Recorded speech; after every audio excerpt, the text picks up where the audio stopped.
Bom dia, a graça e a paz de nosso Senhor Jesus. Vocês estão bem, queridos?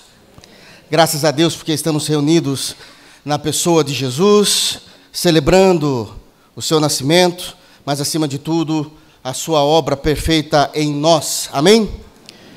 Sem muitas delongas, queridos irmãos, quero pedir que os irmãos abram suas Bíblias no Evangelho segundo Lucas.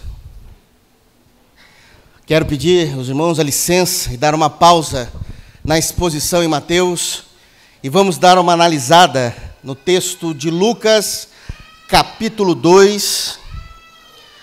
Lucas, capítulo 2, e a nossa leitura se dará dos versos 1 a 20. Lucas, capítulo 2, e nós iremos ler dos versos de número 1 a 20. Amém? Todos abriram? Posso ler o texto? Diz assim Lucas: naqueles dias foi publicado um decreto de César Augusto, convocando toda a população do império para recensear-se. O primeiro recenseamento foi feito quando Quirino era governador da Síria.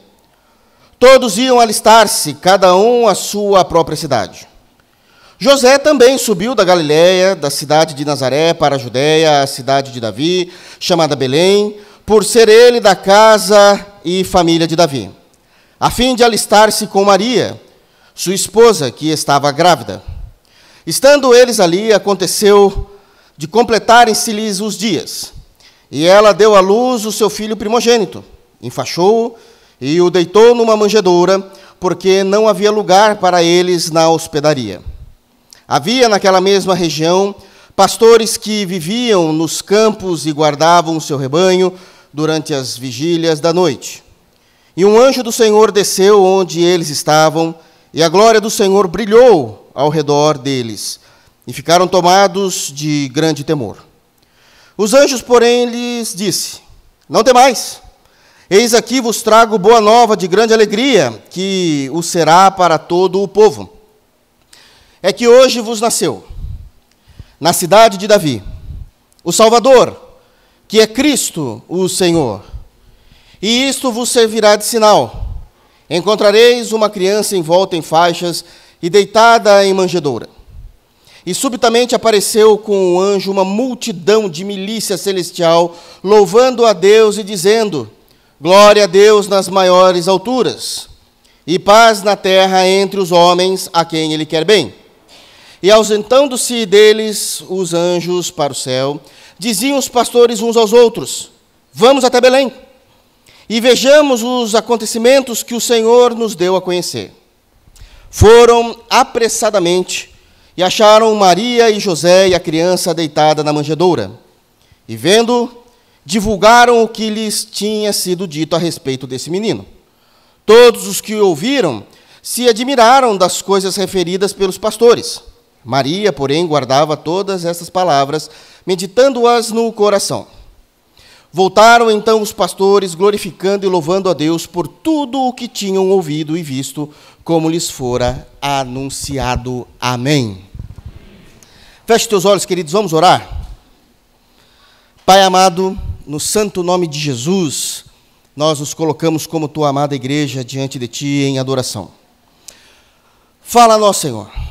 Nos ensina a importância desse texto, nos ajuda a compreender esse texto, a meditá-lo e aplicá-lo em nossas vidas.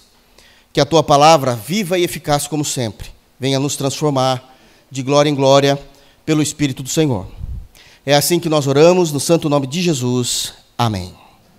Amém, queridos?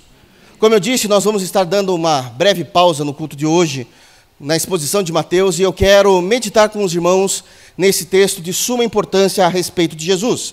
E logo do início eu já quero dizer aos irmãos que o tema que eu preparei para esse sermão é o nascimento de Jesus e as reflexões para a nossa vida. O nascimento de Jesus e as reflexões que temos para a nossa vida. Para os irmãos que são mais novos na nossa comunidade, esse é o 12º sermão que eu prego sobre o Natal nessa igreja. Vocês não têm ideia da dificuldade que é achar tanto assunto para o Natal e sobre o nascimento de Jesus. E analisando o texto, pedindo sabedoria a Deus, eu quero hoje, diferente dos outros anos, de olhar apenas os aspectos teológicos, tirar lições práticas do texto para o nosso dia a dia. Paulo diz em Romanos, capítulo 15, versículo 4, que tudo que outrora foi escrito para o nosso ensino. Então, há lições práticas do texto, evidentemente, que respeitando a exegese, a hermenêutica do texto, mas que nós possamos olhar para o texto, entender lições que o Senhor Deus estava nos dando através desse texto, para aplicarmos em nós. Amém? Eu quero dividir a minha mensagem em 3 partes. A primeira parte dos versos 1 a 7. É o primeiro bloco da mensagem, a primeira parte da mensagem, onde o foco será o nascimento de Jesus e suas lições imediatas. O nascimento de Jesus é a lição imediata sobre aquilo que o Senhor Deus está nos falando. O segundo bloco, dos versos 8 a 14. E eu quero tirar lições das mensagens que os anjos trouxeram para todo o povo, porque diz que são boas novas para todo o povo, logo isso também contempla nós também. Em terceiro e último lugar, a terceira parte da mensagem, a reação dos pastores. Qual é a reação dos pastores que ouviram as informações dadas pelos anjos? Amém? Então, nesse momento, eu quero a primeira parte dos versos 1 a 7. O nascimento de Jesus e suas implicações, aquilo que nós podemos entender. E eu quero então falar com vocês e ali vamos tirar uma lição importante. Antes de qualquer coisa, eu quero trazer um contexto para que os irmãos possam se aperceber. Todo o universo, toda a história, estava se movendo para que esse dia chegasse. Parece que é normal o que está acontecendo aqui no texto, dos versos 1 a 7, mas não é. Quem está por trás da cortina do teatro da história é Deus Pai.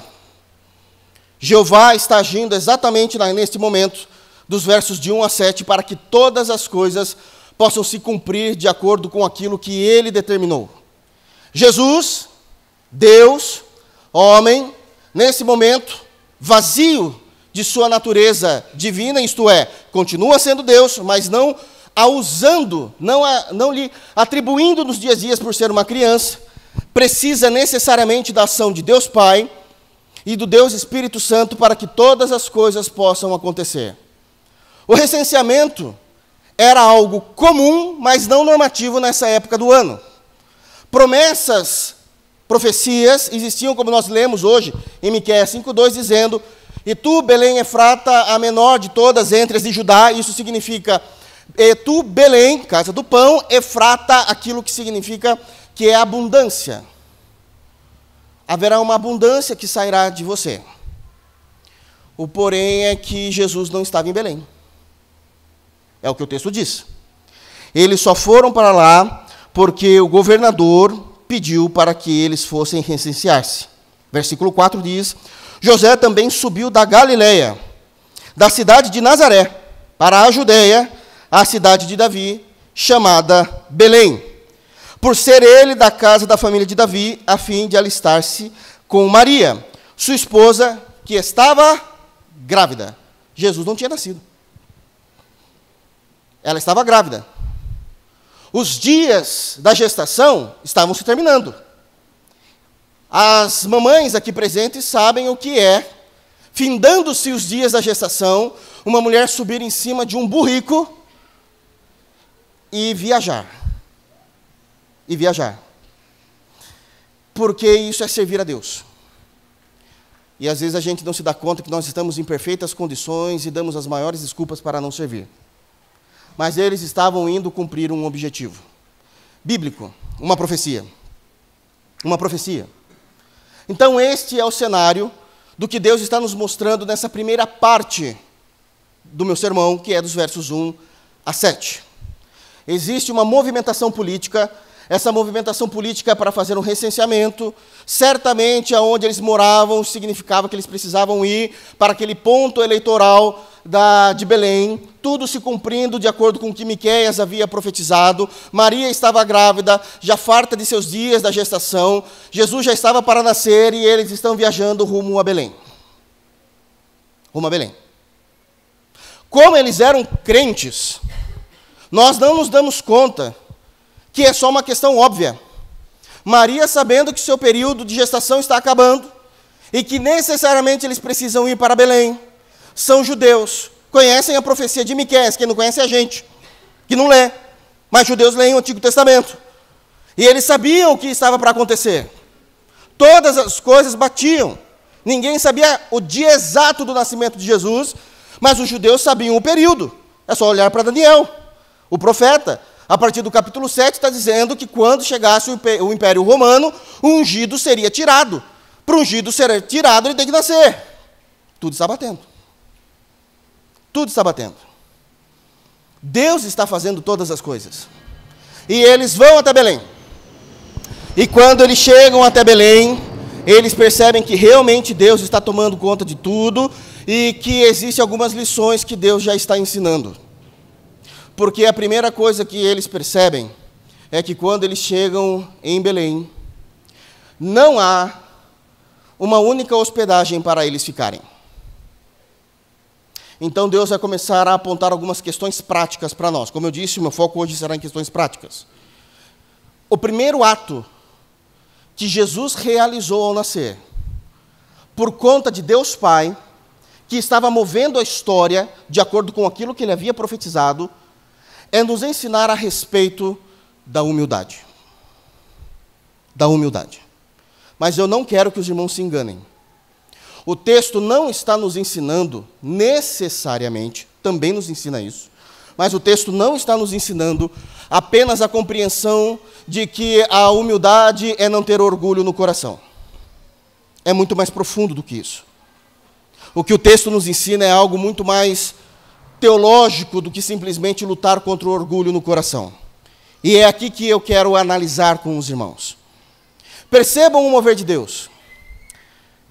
Quando Davi foi eleito por Deus para ser rei de Israel, todas as coisas aconteceram como Deus queria, Deus Pai queria, e de forma realmente portentosa, cheio de glória e fausto, isso aconteceu. Quando Deus decidiu que aquele que iria substituir Davi fosse Salomão, também foi cheio de glória e honra. Quando Deus quis que Abraão o servisse, as coisas aconteceram de forma magnânima e cheia de poder. Mas quando Jesus nasceu, não tinha sequer um quarto para ele dormir. E você vem me dizer que não é Deus que está por detrás disso? O primeiro ponto que Deus Pai nos aponta por meio do Filho é a manjedoura. E a gente precisa entender isso, porque a gente romantiza a manjedoura. Queridos, a manjedoura é o recipiente onde os animais comem. Manjedoura é onde os gados vão comer, onde os cavalos vão comer, onde se é jogado sal, para que as vacas possam lamber e assim produzirem mais leite. Nenhum pai, nenhuma mamãe, em sã consciência, ainda mais no primeiro filho, está desejando no coração, não vejo a hora que nasça, para eu colocar ele no prato de comida de todos esses cavalos aqui, de todos esses bois. Davi viveu cheio de graça e honra. Salomão cheio de graça e honra. Os reis, homens importantes. No Novo Testamento, Barnabé, é dito que ele tinha muitas propriedades. Muitas. Deus poderia ter movido o universo e a história para que, no mínimo, Jesus tivesse a dignidade de estar numa estalagem. Deus determinou que Jesus, em seu primeiro ato, dormisse numa manjedoura.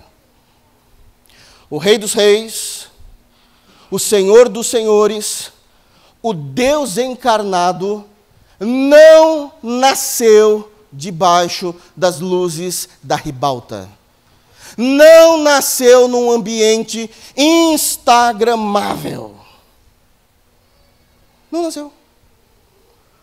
Deus o colocou numa manjedoura e trazendo verdades e princípios a respeito do que isto significa. Deus nunca tomou uma atitude em que não houvesse uma verdade apontada para o Evangelho. Nunca. Todas as ações divinas têm uma verdade apontada para aquilo que a Trindade quer que nós venhamos conhecer. E a primeira verdade que nós temos quando vimos Jesus sendo colocado pelos seus pais naquela manjedoura é que o Senhor está nos apontando a compreensão da humildade que precisamos ter a partir da nossa nova criação em Cristo Jesus. Jesus tinha tudo para ser recebido com dignidade. Manjedoura não é lugar de dignidade, irmãos. Por favor, não romantizem. Não romantizem. Quando o povo de Israel não tinha para onde ir, Deus abriu o Mar Vermelho. Poxa vida, que milagre é esse?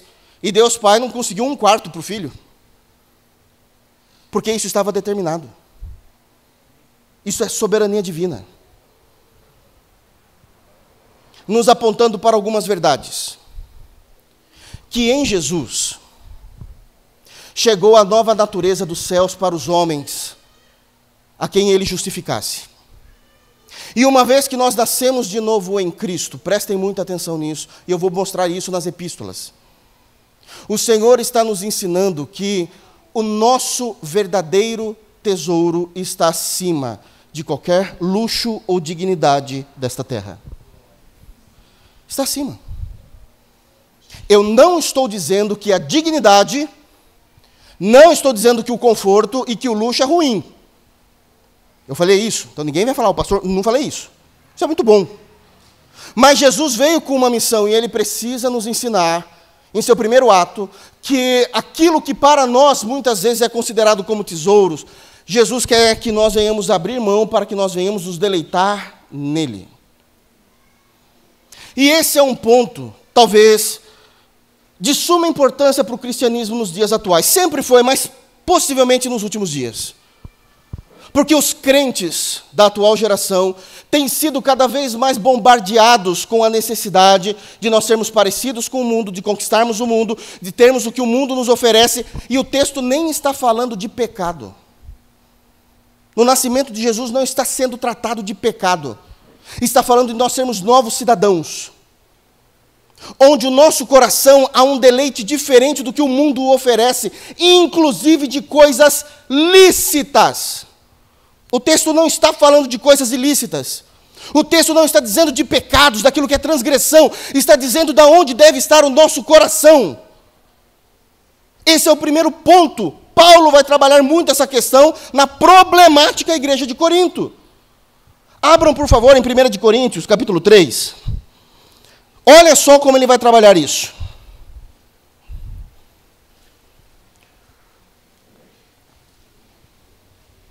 Paulo entende muito bem a dificuldade do ser humano em se deleitar em Deus. Para quem conhece o ministério do pastor John Piper, pastor batista americano, faz 50 anos que ele prega uma mesma mensagem. Uma mensagem. Com vários textos, várias exposições, mas o tema é uma só. Se deleitar em Deus. Porque ele entendeu que os americanos não conseguem se deleitar em Deus. Os americanos se deleitam naquilo que eles conquistam em suas vidas. Aliás, esse é o sonho americano. Dinheiro, poder econômico e aquisições. E isso tem chegado no Brasil cada vez mais e mais. Olha como Paulo vai tratar dessa situação no capítulo 3 de Coríntios. Não vou ler todos, mas eu quero ler primeiro do versos 1 a 3. Paulo começa dizendo a uma igreja que já deveria ser mais madura na fé. E ele diz, verso 1, eu, porém, irmãos, não vos pude falar como a espirituais, e sim como a carnais, como a crianças em Cristo. Bom, aqui ele está chamando a atenção. Existem pontos da fé que eu gostaria de estar tratando com vocês, indo mais além com vocês, é o que Paulo está dizendo aos coríntios. E eu não consigo. Porque vocês não crescem. Vocês não amadurecem na fé. abrindo parênteses, amadurecer na fé não tem nada a ver com ler milhões de livros. Fecha aspas. Não tem nada a ver. É perfeitamente possível, e é muito bom ler livros, ok? Bons livros. Mas é perfeitamente possível você se trancar, ler, e não crescer, não ter mudança. Só adquirir conhecimento. Isso não muda em nada. E esse é um problema dos coríntios. Paulo não consegue desenvolver a igreja. Paulo não consegue ir além. A própria igreja não permite. E ele continua. Leite vos dei a beber. E esse leite aqui, irmãos, não está falando de leite da mamadeira, não. Não olhe isso aqui com os olhos ocidentais. Paulo está falando com um outro povo, outra característica. Ele está falando de leite de peito. Ele está falando que não é uma criança de 6, 7 anos, não. Ele está falando de criança de colo. Ele está falando, dizendo, leite vos dei de beber, e não vos dei alimento sólido, porque ainda não podíeis suportá-lo, nem ainda agora podeis, porque ainda sois carnais, porquanto, e ele vai dar os motivos, prestem atenção, havendo entre vós, dentro da igreja, ciúmes e contendas, não é assim que sois carnais e andais segundo o homem? 2 problemas detectados. O primeiro é que há ofensa para tudo quanto é lado aqui nessa igreja, está dizendo que existem contendas, brigas entre irmãos. O tempo todo estão um apontando o dedo para o outro, o tempo todo só estão criticando, o tempo todo só construindo aquilo que destrói. Isso é contenda, é construir aquilo que destrói. Mas tem um outro problema que ele cita por primeiro. Na minha tradução, está como ciúmes. Mas tem uma tradução bíblica que coloca como inveja. Alguém tem essa tradução que diz inveja? Levanta a mão, por gentileza. Essa é a tradução mais correta, aliás. Mais próxima do original. Porque é textual, não é dinâmico a equivalência da tradução. O que acontece? Inveja. Dentro da igreja. Inveja. A inveja é o sentimento de tristeza gerado por aquilo que uma outra pessoa, um terceiro, pode ter, conquistar ou alcançar, seja objetos, bens ou posições. Isso é inveja. É um sentimento de tristeza, um sentimento de uma injustiça daquilo que o outro possa ter conquistado, ganho, alcançado, alçado, seja bens ou posições. Olha a discussão dos coríntios. Um grupo dizia, eu sou melhor do que vocês dentro da igreja. Bom, qual o motivo? Porque eu fui batizado, ou seja, pregado, porque Paulo não batizava as pessoas, mas veio através do ministério de Paulo. E outros diziam, é o que diz o texto no versículo 4, eu sou de Pedro, e o outro é de Apolo. Essa discussão se dá porque naquele momento da história da igreja de Corinto, isso era importante. Por meio de quem eu vim, por meio de quem eu ouvi o evangelho, quem é que me batizou. O ser humano dá importância para umas coisas que para Deus não tem valor. Não importa quem regou, o que importa é quem fez crescer. E é Deus. Mas nós também não somos iguais, talvez não nessa mesma questão. Porque nós não vivemos no Oriente, nós não vivemos no primeiro século, nós vivemos no Ocidente, no século 21, e nós temos alguns outros problemas. Eu quero ter aquilo que o mundo nos oferece. Esse é o meu valor, esse é o tesouro. Se eu andar no meio de um grupo de pessoas, irmãos, eu sei que vocês vão dar risada, mas é mais ou menos o que o texto está dizendo, trazendo agora para problemas reais. Como é que eu posso andar no meio de pessoas e não ter o iPhone 15? Eu preciso comprar. Eu preciso ter. Eu preciso conquistar. O consumismo no meio cristão tem crescido apavoradamente. Não é por uma questão de viver dignamente, que isso não é errado. E não é uma questão de quem tem pode comprar, também pode, não tem problema. A questão é que isso move quem eu sou, isso me identifica. eu preciso ter o melhor celular, eu preciso ter o melhor carro, eu preciso morar no melhor condomínio. Ei, o nosso tesouro está acima de tudo isso. Não tem problema nenhum em ter o último smartphone. Não tem problema nenhum em ter o último carro. A questão é qual a motivação. Jesus nasceu, e o seu primeiro ato foi dormir numa manjedoura, mostrando que ainda que ele seja e é o Rei dos Reis, ele está mostrando uma outra forma de viver. Jesus já nos ensina em seu nascimento. Nós precisamos entender que quem nos move é Cristo. É Cristo. É o Senhor. Ele nos ensina isso. Ele continua dizendo ainda, o texto, versículo 9. Vamos pulando. Porque de Deus somos cooperadores. Paulo está dizendo, pare de brigar. Eu, Pedrão e Apolo, a gente é irmãos em Cristo. Não nos coloque um contra o outro. Não desperte em nós ciúmes. Porque a igreja é capaz de produzir isso. Ciúmes entre a liderança, porque a igreja começa a fazer partidarismo. A igreja começa a anular, às vezes, irmãos que são bênçãos de Deus, mas não têm renome. E eu não estou nem falando de liderança, estou falando no meio de vocês. A briga era entre eles lá. A discussão era entre eles. Eles falam, não, nós somos cooperadores. Lavoura de Deus e edifício de Deus sois vós. Ele aponta para dois estilos de vida que são construídos. A lavoura floresce e o edifício se constrói. Quando vocês estão fazendo isso, está dizendo que vocês ainda são crianças. Vocês não conseguem ficar quietos e ouvirem. Está na hora de aprenderem, de ouvirem. Sejam humildes, não deixem que as coisas, que a fama desse mundo atrai vocês. Eu me lembro que era mais ou menos 2009. Eu estava num seminário na época. Foi isso mesmo, 2009.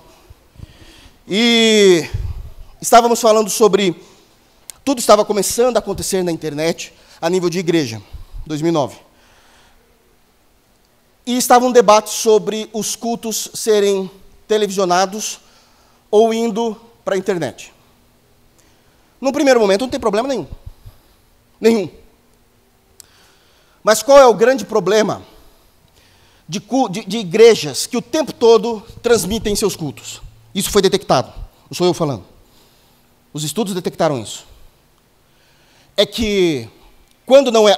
E outra, 2009 não era tudo ao vivo também, tá, irmãos? Tinha uma certa limitação para isso. Tudo era editado. Não tem problema nenhum em editar também. Tem que ficar no formato da mídia, tem que ficar bonito, a pessoa conseguir entender o que está acontecendo naquele momento. Mas o problema da edição é que só mostra a perfeição do culto. Só mostra a perfeição. Não estou falando de pecado, irmãos. Na edição não tem criança correndo para lá e para cá. Tem gente levantando para ir tomar água. Está tudo centralizado naquilo que é o mais importante, que a igreja quer mostrar. E sustentar isso depois, quando as pessoas saem dos seus lugares, das suas casas, e vão para essas igrejas, é quase impossível. Eu não sei se vocês já foram em algum programa de televisão. Quando vocês chegam lá, você fala, e isso aqui? Isso aqui é televisão? Tudo isso aqui é madeira, papelão, você acha que é maravilhoso. As pessoas estão aplaudindo, não é porque quer, que tem um cara que está obrigando você a aplaudir ali, que você tem que aplaudir. Que as moças mais bonitas, com as pernas de fora, ficam na frente para a câmera pregar. É assim que funciona, irmãos. Sustentar isso custa, às vezes, o evangelho. Porque você fala, nossa, que pastor abençoado. Eu vou lá. E quando você chega lá, você fala, nossa, mas parece que não é assim, a gente não vê isso. Quando a gente assiste pela internet. Mas sabe por que as pessoas foram? Porque são seduzidas por aquilo que não é o tesouro do evangelho. não é o tesouro do Evangelho. Sabe por que a gente fica se debatendo? Estou generalizando. Como é que pode? Não entra, realmente não entra na minha mente, irmãos. A Apple dá pulo de alegria, é verdade, mas anunciou o próximo smartphone, tem gente dormindo do lado de fora da loja. Por quê? Não vai faltar. Acredite, os caras sabem fazer. Não vai faltar. Pode ser que não compre no dia, mas não vai faltar. Mas por que eu preciso ter no primeiro dia? Porque aquele aparelho identifica quem eu sou, ele é a minha identidade. Jesus não nasceu e não viveu na mesma glória dos reis anteriores, que Deus tinha abençoado, porque Jesus estava mostrando uma outra forma de viver. A manjedoura significa muita coisa para nós. Eu vi um vídeo na internet essa semana, eu vou falar porque eu vi, de um católico que estava zombando da igreja protestante, mediante as construções dos templos que eles têm, e muitas vezes a não beleza que os templos protestantes têm da última geração. Ele está certo naquilo, na beleza. Mas isso está certo a nós também. Não se assustem no que eu vou falar. Não tem nada mais cristão do que um grupo de pessoas reunidas debaixo de uma árvore, fazendo um culto a Deus. Porque isso mostra que o nosso tesouro não pertence a esse lugar aqui, não. O nosso tesouro está na glória. E que nós passamos por cima de tudo isso e morremos por essa verdade, mesmo se a gente tiver que sentar em um tronco de árvores. Não importa isso. Porque o meu Senhor me ensinou isso ao nascer. É a primeira coisa que Ele está mostrando. Paulo vai arrematar essa informação e vai dizer, olha como vocês estão vivendo errado. No mesmo capítulo, vamos para o verso 18. E ele vai falar, olha, vocês estão pensando de forma errada. Porque ele está trabalhando esse texto, e aí ele chega no 18 e diz, ninguém se engane a si mesmo. Se alguém dentre vós se tem por sábio nesse século, esse século aqui é mundo, nesse mundo, faça-se estulto ou louco, né, para se tornar sábio. Sabe como que eu sou alguém? Quando eu tenho, quando eu conquistei, quando eu fui, quando eu pertenço à igreja tal. Eu sou da igreja tal, eu sou. Eu vou várias vezes, para com isso. É assim que o mundo instrui os ímpios a serem. Para você ser alguém, você tem que ter tudo da última geração, nem que você coloque a sua família a perder, nem que você deixe a sua família passar necessidade, nem que você tome escolhas erradas e seus filhos não tenham o que comer. Isso existe, irmãos. Isso existe. Existe gente morando mal e com carro zero. Porque isso me identifica. É assim que eles vão me ver. Paulo continua, porque a sabedoria desse mundo é loucura diante de Deus, porquanto está escrito, ele apanha os sábios na sua própria astúcia deles. E outra vez, o Senhor conhece os pensamentos dos sábios, que são pensamentos vãos. Olhe para a manjedoura e tire de lá lições importantes para a tua vida cristã. Jesus continuou sendo o Rei dos Reis, o Senhor dos Senhores, o Deus encarnado, não seguindo os padrões desse mundo. Não seguindo os padrões desse mundo. Porquanto, 21, ninguém se glorie nos homens, porque tudo é vosso. Seja Paulo, seja Apolo, seja Cefas, que é Pedro, seja o mundo, seja a vida, seja a morte, sejam as coisas presentes, sejam as futuras, tudo é vosso, e vós de Cristo, e Cristo de Deus. Sabe o que o Espírito Santo está dizendo aos cristãos aqui? Por que é que vocês estão correndo atrás de coisas para vocês se identificarem, para vocês serem reconhecidos, se tudo o que o Pai fez por meio de Cristo é seu? Já foi lhe dado. A sua identidade já foi te dada. Quem você é já foi administrado no seu coração. E isso foi administrado por Cristo. E Cristo veio do Pai. E não importa se isso é no passado, no presente, no futuro, é como ele está dizendo. Qual é o grande problema da igreja com esse texto? Que aquilo que Deus nos ofereceu em Cristo Jesus não é o que eu quero. Não é como eu quero ser reconhecido. Não é. Não é disso que eu estou falando, Deus. E Deus está falando, então, mas tudo é seu, meu querido. Percebe que o pródigo, o pródigo lá de Lucas 18, não é necessariamente o rapaz que saiu correndo e foi embora? Que o pródigo também é quem ficou? O filho? Porque quando o pródigo voltou, vocês se lembram da exclamação dele para o pai?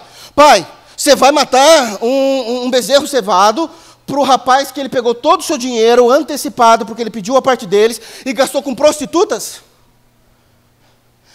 E eu? A resposta do pai foi, filho, tudo sempre foi teu. Eu não quero esse tudo. Eu quero o meu prazer. Se eu pudesse, eu teria feito como ele. A diferença é que ele teve mais coragem do que eu para viver longe de ti. Jesus já contou o que Paulo está relatando em 1 Coríntios 3. Tudo é vosso. Mas esse tudo não é o que me deleita. Não é o que me deleita. O que me deleita é aquela marca. É o último lançamento. É a quantidade de curtidas, a quantidade de comentários, a quantidade de lacradas. Irmãos. E isso seduz os pastores, que a maioria dos pastores só estão lacrando agora também. Só criticando o pecado, e não fala do caminho de Cristo, porque dá mais visualizações. Critica o outro. Pode perceber, irmãos. Tem gente de marketing por detrás. Para de ser inocente. Precisamos viver como Cristo quer que nós venhamos viver. Ainda nesse primeiro bloco, a manjedoura primeira. Segundo, o que contrapõe a arrogância. Ele nos ensina isso. Abram, por favor, em Filipenses. Citamos aqui também, capítulo 2. Mas eu quero ler dos 5 ao 8. Filipenses 2, 5 ao 8. Lições práticas no nascimento de Cristo. Ao nascer, a humildade da manjedoura e o esvaziamento daquilo que ele tinha ali de direito. Filipenses, capítulo 2, versos 5 a 8 diz: Tende vós o mesmo sentimento que houve também em Cristo Jesus, pois ele, subsistindo em forma de Deus, não julgou como usurpação o ser igual a Deus. Antes a si mesmo se esvaziou, assumindo a forma de servo, tornando-se à semelhança de homens e reconhecido em figura humana. A si mesmo se humilhou, tornando-se obediente até a morte de cruz. Lições práticas. Jesus não usurpou. Usurpar, tem um entendimento errado aí na nossa geração. Usurpar é você usar, tomar posse daquilo que lhe é de direito, não é roubar nada de ninguém. Ele era Deus. E ele não usurpou-se dessa sua glória, quando ele encarnou, quando ele nasceu. Deus jamais se deitaria numa manjedoura. Deus é aquele que está sentado no seu alto e sublime trono. É aquele que, quando a sua glória manifesta diante dos 24 anciãos, todos eles se dobram, pegam cada um as suas coroas de ouro e jogam aos pés de Cristo, do Cordeiro que era morto e reviveu. É aqueles que ouvem a voz do Senhor para todo sempre. É aqueles cujos anjos estão diante do seu trono, o glorificando eternamente, dia e noite sem parar. É aquele que fala aos anjos, e eles são como os ministros de fogo, e os obedecem e os servem, inclusive ajudando aqueles que irão herdar a salvação. Hebreus capítulo 1, versículo 4. Como é que Jesus foi parar numa manjedoura? Isso só é possível se ele se esvaziar de quem ele era. Jesus nunca deixou de ser Deus, nunca, mas não fez uso da sua divindade naquele momento. A exemplo de Jesus, queridos, nós precisamos aprender a se esvaziar. Se esvaziar é permitir com que aquilo que nós somos, por conta de nós mesmos, naturalmente somos, não venha ditar o tom da nossa identidade. A nossa identidade está em Cristo. É isso que todos os cristãos fizeram. Todos os cristãos fizeram desde que conheceram o Evangelho. É só a nossa geração que não faz isso. É se esvaziar de tudo aquilo que nós somos de fato. Porque nós temos uma nova identidade em Cristo. Jesus se esvaziou da sua divindade para que a divindade de Jesus não fosse o nosso algoz. Porque se Jesus viesse apenas como Deus e não se esvaziasse, todos seriam mortos por Jesus por causa de sua santidade, por causa do seu santo juízo. Ele se esvaziou. E por conta disso, estava numa manjedoura. O Deus que criou todas as coisas pela palavra do seu poder, agora está limitado a uma bacia que até 2 minutos atrás estavam com restos de abóbora de gado.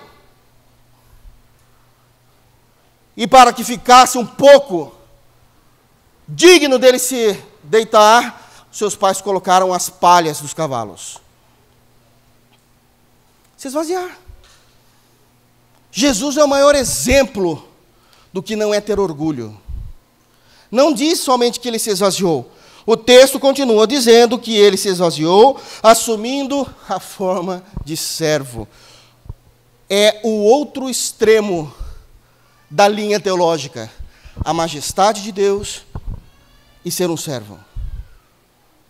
Ele percorre toda a linha teológica e diz: eu sou aquele a quem vai ouvir, o que vai obedecer ao Pai, aquele que vai viver em comunidade, o que não é fácil viver em comunidade, trabalhar com os irmãos para o mesmo propósito, e não posso dizer eu prefiro fazer sozinho, não, é em comunidade.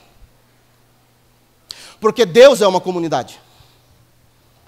Pai, Filho e Espírito Santo. Deus não criou no Gênesis uma metrópole como Nova York ou como São Paulo, cada um tomando conta do que é seu. Ele criou um jardim. Ele criou um jardim para que todos pudessem beber da mesma fonte, comessem da mesma fruta, comessem da mesma árvore, cuidassem do mesmo ambiente. E isso é viver em comunidade, porque Deus é uma comunidade. Jesus sai da melhor comunidade possível e vem para a pior comunidade possível, a comunidade dos homens. Como um contraposto da sua arrogância. E isso é se tornar servo. Servo na semelhança, diz o texto, de homens. Precisamos entender o que está dizendo aqui. Jesus, indiscutivelmente, 100% Deus, 100% homem. Mas por que diz semelhança de homem? Porque a semente divina estava em Cristo. Ele foi o único homem que nasceu sem pecado. Jesus é o padrão. Jesus veio para ser aquilo que o homem deveria ser. De outra maneira, de forma mais simples, Jesus Cristo se tornou gente, para que nós, que somos gente, nos tornássemos gente de verdade. Isso é semelhança de homens.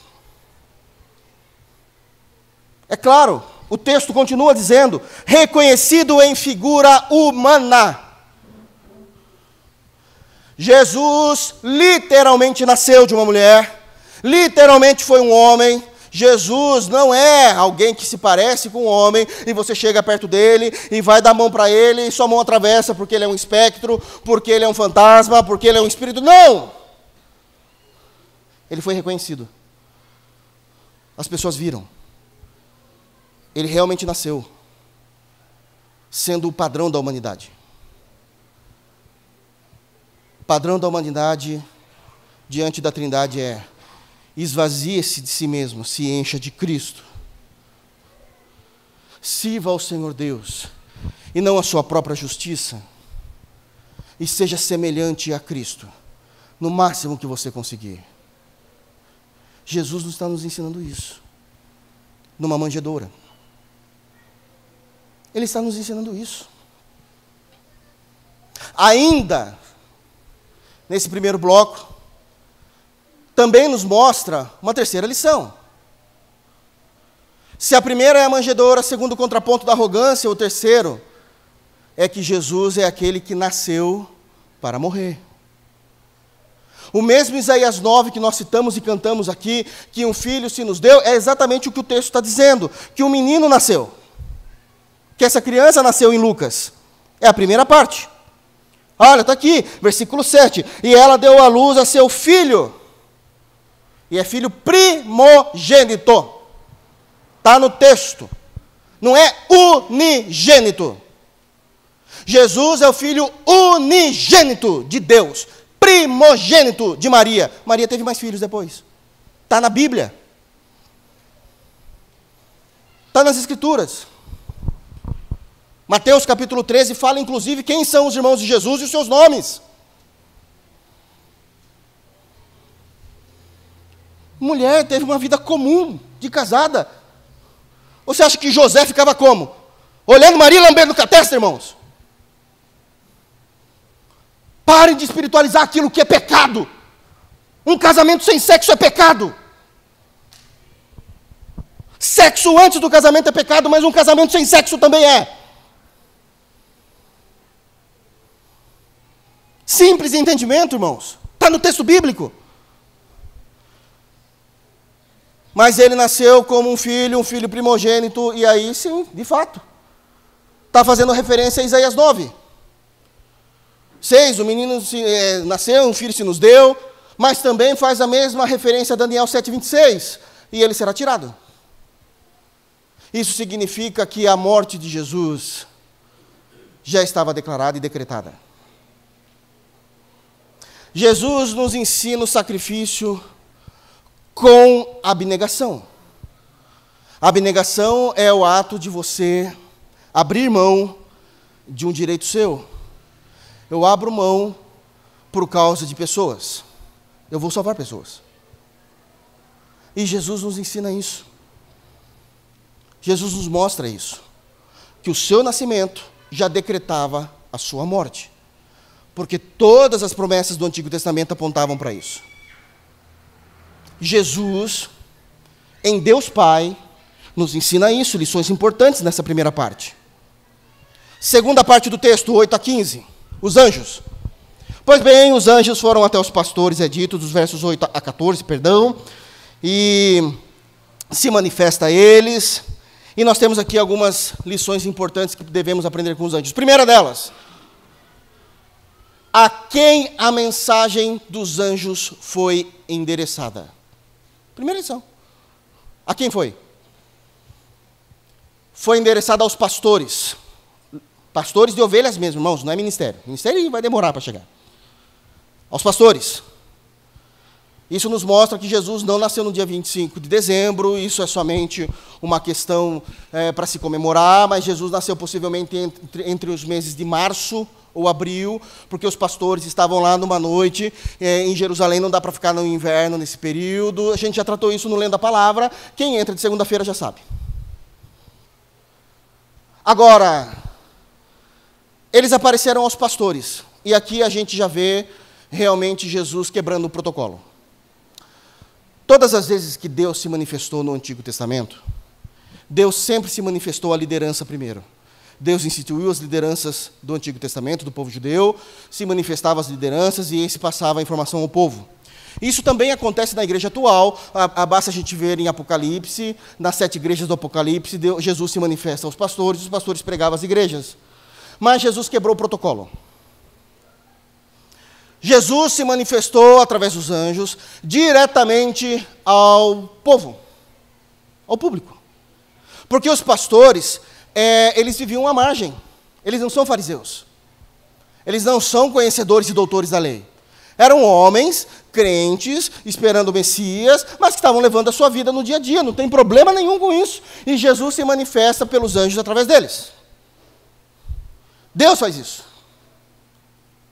E Jesus já quebra o protocolo, porque a igreja, ou os judeus da época do primeiro século, quando Jesus nasceu, estava tão impregnado de tradições e inverdades, que a única coisa que não tinha lá era Deus. Lucas, no início do Evangelho, começa dizendo que nesse período de Augusto César havia Anás e Caifás como sumo sacerdote. Não pode. Não pode ter dois. É um só. Mas tinha dois por questões políticas entre Roma e os judeus. Quem era para ser o sumo sacerdote não era nem para ser o Anás e nem para ser o Caifás. Quem era da família dos levitas para ser o sumo sacerdote era o tal do João Batista. E esse homem nem estava no templo. Ele estava no deserto. Vestido-se de pele de camelo e comendo gafanhoto e mel silvestre. Dizendo que ele já não tinha mais parte nenhuma, e o ministério de João no deserto significa que Deus mudou de endereço, Deus não estava mais no templo. Deus estava com João. Ele era para ser. Por isso Isaías profetizou no capítulo 60 sobre ele. Ele é a voz que clama. Não é Anás e Caifás. Ele é a voz que clama no deserto, porque Deus mudou de endereço. Deus não tinha mais compromisso com os sacerdotes e nem com o templo. Irmãos, olha a lição disso aqui. Deus não fala através de líderes que não são bíblicos. Deus não tem compromisso com eles. E não tem problema nenhum de Deus falar com o povo. Nenhum. Nenhum. Deus não está preso a isso. Falar pela palavra é uma coisa, nova revelação é heresia. Pronto. Mas é o que ele está nos ensinando. Por que é que Deus falou com os pastores? Usando os seus anjos, comunicando através dos anjos.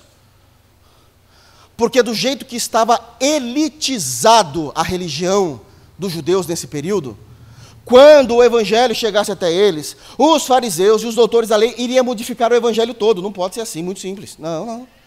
Tem que estar elitizado, eles têm que passar por nós. Nós somos o pedágio. Tem que fazer como a gente quer. E outra, esse evangelho, do jeito que está sendo pregado aí por Jesus, vai quebrar toda a classe dos fariseus. Essa é a ideia. É destruir essa classe mesmo. Porque o público-alvo foram os pastores que estavam cuidando das suas ovelhas. E eles rapidamente já saíram. Então quer dizer que eles gostavam bastante de falar, né? Está no texto, irmãos. Eles que saíram falando. Eles saíram comunicando. Porque senão a elite religiosa iria transformar o evangelho naquilo que não é. E isso acontece até hoje. Transformando o evangelho naquilo que não é. Não é. O que a gente também aprende com os anjos. Não é a quem foi endereçado a mensagem, mas qual o conteúdo da mensagem. Olhem para o texto. Verso 10 e 11. É uma revelação em tanto. O anjo, porém, lhes disse: não temais, eis aqui vos trago boa nova de grande alegria, que o será para todo o povo. É que hoje vos nasceu, na cidade de Davi, o Salvador, que é Cristo, o Senhor. Quanta revelação tem aqui? Todo o evangelho em uma pregação dos anjos. Queridos, deixa eu só falar um ponto aqui. A gente precisa entender dentro do contexto da mensagem. E do significado contextual. Isso é sintaxe. Tá? Isso aí é gramática, não tem que fugir. Não foi somente isso que os anjos disseram.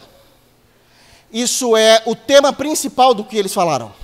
É a mesma coisa que alguém achar que o João Batista saiu pregando e repetindo que nem louco. Arrependei-vos, porque é chegada a voz do reino de Deus. Arrependei-vos, porque é chegada a voz... Não. Esse é o tema da mensagem. É só o tema. Eu estou falando isso porque tem filmes aí que mostram o João Batista, quando vai falar da história de Jesus, E mostra o João Batista meio doido, sabe? Só repetindo isso. Arrependei-vos, porque é chegada a voz de Deus. Arrependei-vos, porque é chegada... Não. Isso é o tema da mensagem. É só o tema. A mesma coisa aqui é o tema. Muitas revelações tem aqui. Primeiro, todo o Antigo Testamento acabou de se cumprir. Porque chegou na cidade de Davi o que vocês tanto esperavam. Agora a maior revelação é quem é. Quem é? E tem 3 qualificações para esse menino que está na manjedoura. A primeira qualificação, todas no versículo 11, mas a primeira é que ele é o Salvador. Para nós, que já somos cristãos, isso é mamão com açúcar para entender. Para um judeu, como é que é? Como assim o Salvador? É, o Messias esperado. Sabe o que isso significa? É eu abandonar toda a lei cerimonial, toda a lei civil da época, por causa de uma pessoa. É desconstruir todo o trabalho dos levitas, dos sacerdotes. Porque se ele é o Salvador, como muito bem nos ensina Paulo aos Hebreus, é que ele é o sacerdote e o sacrifício ao mesmo tempo. É ele que entrou no Santos dos Santos e ele mesmo se ofereceu. Isso é uma mudança total da compreensão da fé. Não é um sermão simples. A segunda apresentação é que ele é Cristo. Como eu disse anteriormente em alguns sermões passados, Jesus, Cristo, e Jesus, o Senhor, está endossando autoridade e funções diferentes para a mesma pessoa.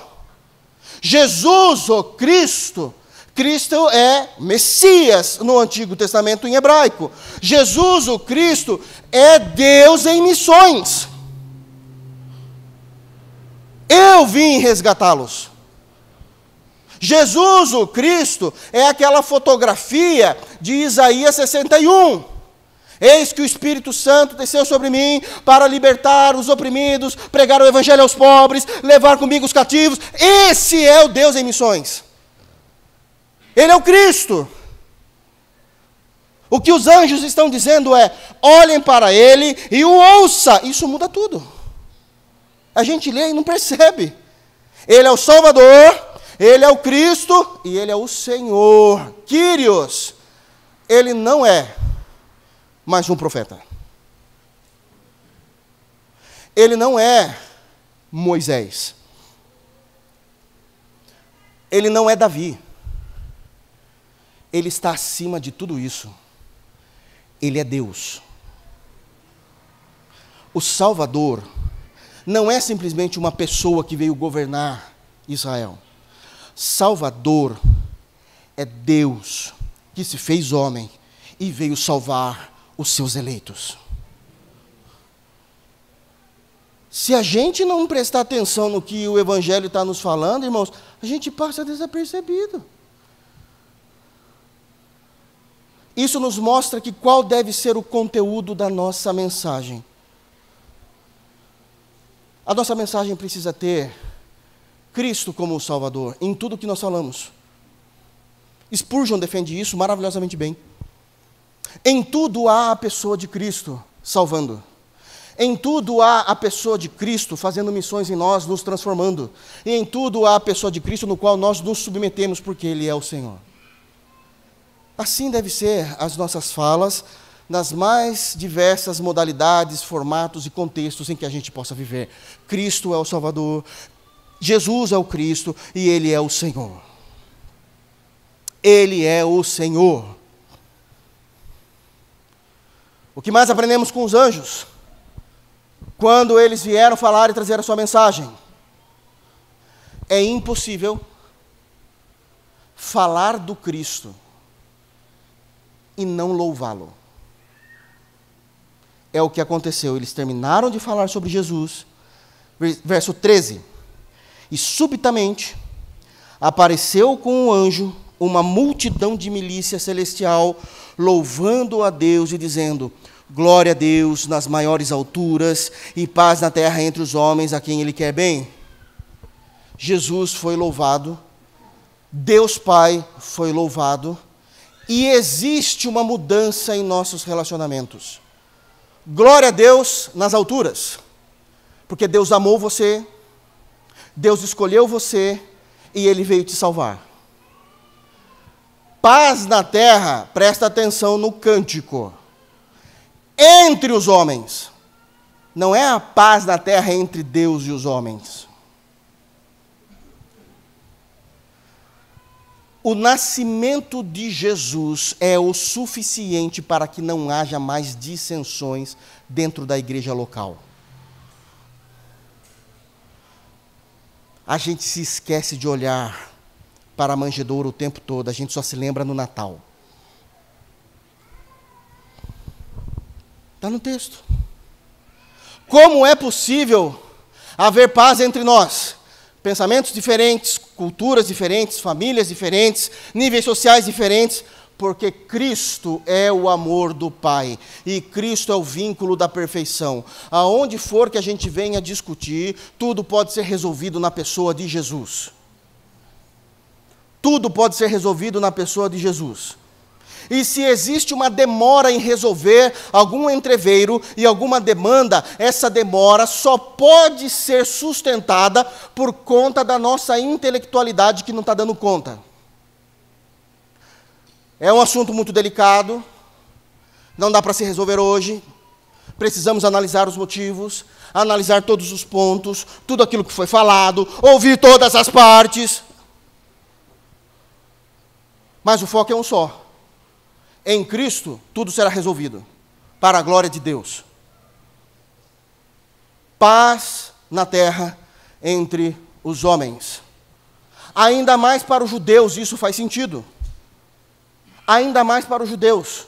Quando a gente percebe, por exemplo, que o reino do norte se uniu à Síria para destruir o reino do sul. Judeus, brigando entre si.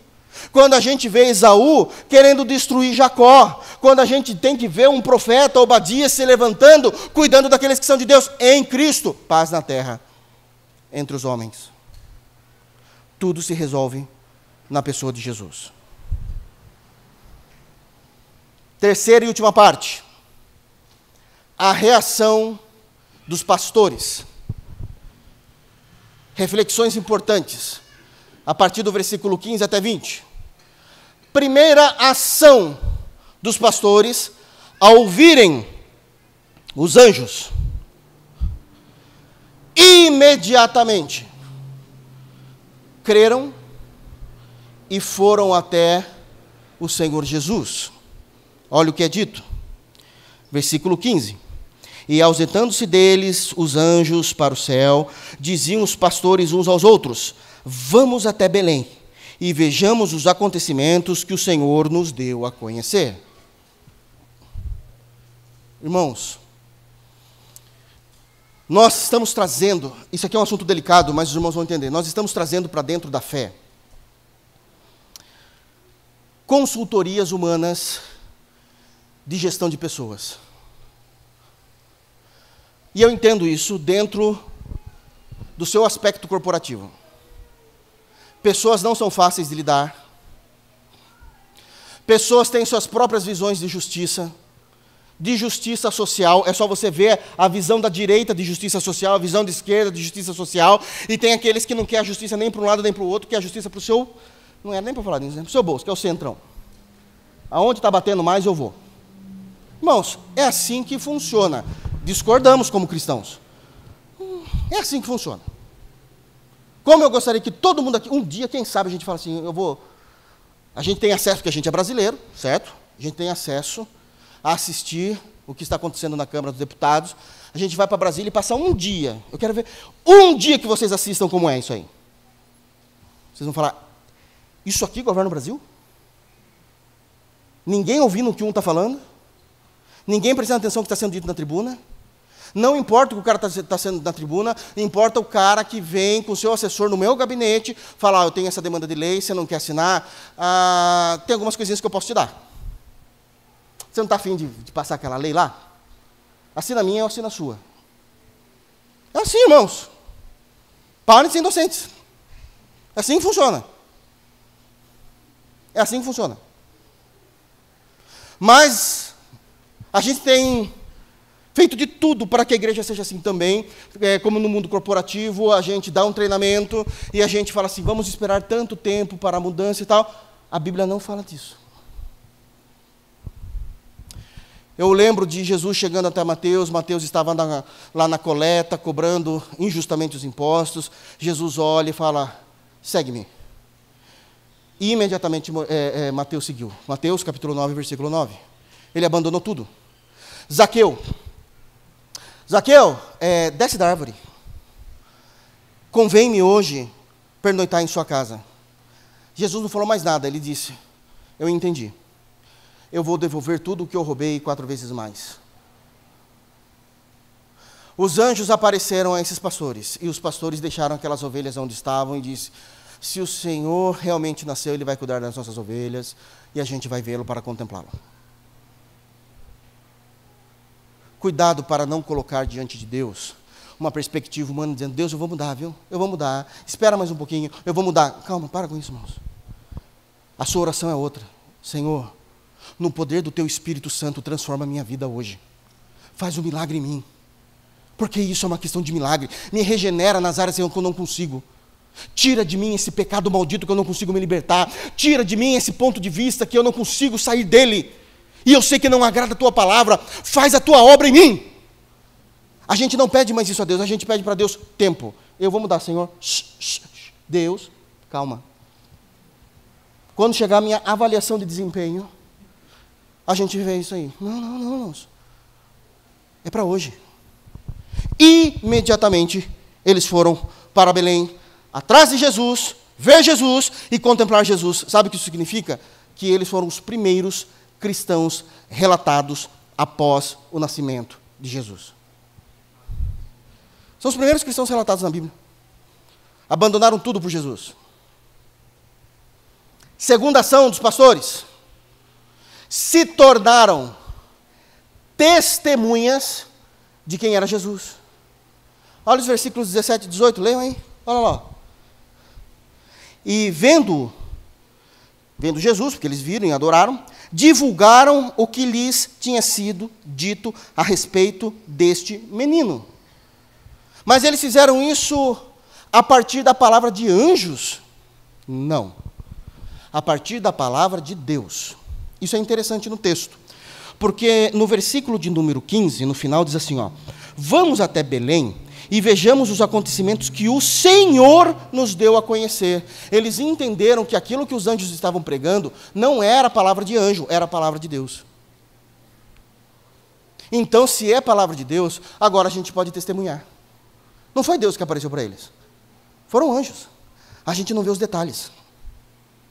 É a palavra de Deus. E eles foram lá e testemunharam tudo aquilo que tinha sido dito. Está vendo esse menino aqui? Pessoal, vocês estão vendo essa criança aqui? Está vendo? Está vendo? Que não tem quarto? É um Salvador. Isaías 9, é ele que está aqui. Sabe o que mais? Ele é o Cristo. É aquele lá de Deuteronômio 8. Levantarei um profeta muito maior que Moisés. É ele. E tem mais uma coisa. Acabamos de descobrir que Deus é mais do que uma pessoa. Subsistem 3 pessoas e uma delas é essa criança aqui, ó. Ele é o Senhor. Isso é testemunho. Eles estão pregando aquilo que ouviram dos anjos. Sabe o que aconteceu? Conversões. 18. Todos os que ouviram se admiraram das coisas referidas pelos pastores. Se você é um cristão e ama o nascimento de Jesus, pregue Jesus. E as pessoas irão se converter. Pregue que Ele é o Salvador, que Jesus é Cristo e que Jesus é o Senhor. E somente Ele. E ninguém mais. Por último, e ele termina dizendo, versos 20. Voltaram então os pastores, glorificando e louvando a Deus por tudo o que tinham ouvido e visto, como lhes fora anunciado.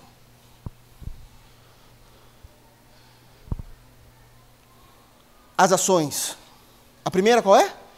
Imediatamente se tornaram cristãos. Foram ver, foram contemplar aquela criança.